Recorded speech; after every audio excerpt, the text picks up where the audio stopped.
Hi, we are Team 660, and we've developed an innovative and global solution to corneal blindness. We call this solution KeraNova. Corneal blindness is currently the second leading cause of blindness globally, only secondary to cataracts. It makes up about 15% of those patients that are globally blind. The WHO has come out and said that corneal disease is the most important cause of bilateral blindness, secondary only to cataracts. Cataracts typically affect older individuals, and corneal blindness typically affects younger individuals.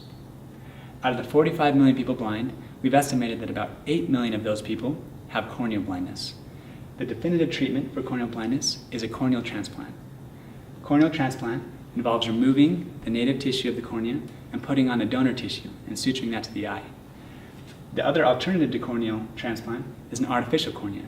This also requires donor tissue because the artificial cornea needs to be assembled outside of the eye. The issue with both of these solutions is that there's a lack of donor tissue globally. In the US, we have about 76 eye banks that are able to supply this donor tissue, whereas internationally, in the developing world, there's about 10 international eye banks that are able to give this tissue. So we see that the greatest burden of the disease globally also has the least availability to treatment, meaning they don't have the donor tissue in order to use the corneal transplant or the artificial cornea.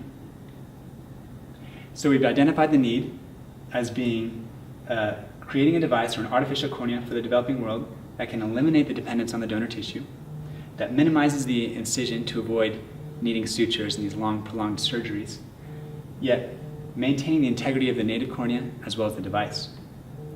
So our solution is this. We've developed a way to use the already existing artificial cornea and remove that donor tissue. The way that we've done this is by allowing the artificial cornea to be assembled within the eye. The way that we have done this is by making this backplate out of a shape memory material that is able to fold and be inserted through a 3mm incision. Therefore, not needing any donor tissue and assembling the full device while it's still within the eye. We've already tested this with polyurethane in pig eyes and found great success in being able to take this shape memory polyurethane, bend that backplate, fit it in a 3mm incision, and reassemble this device within the eye. We've now switched that material to nitinol, which is more biocompatible and is working a lot better. This is showing the pig tests, or the eyes that we've done in pig eyes, or the device that we put in pig eyes.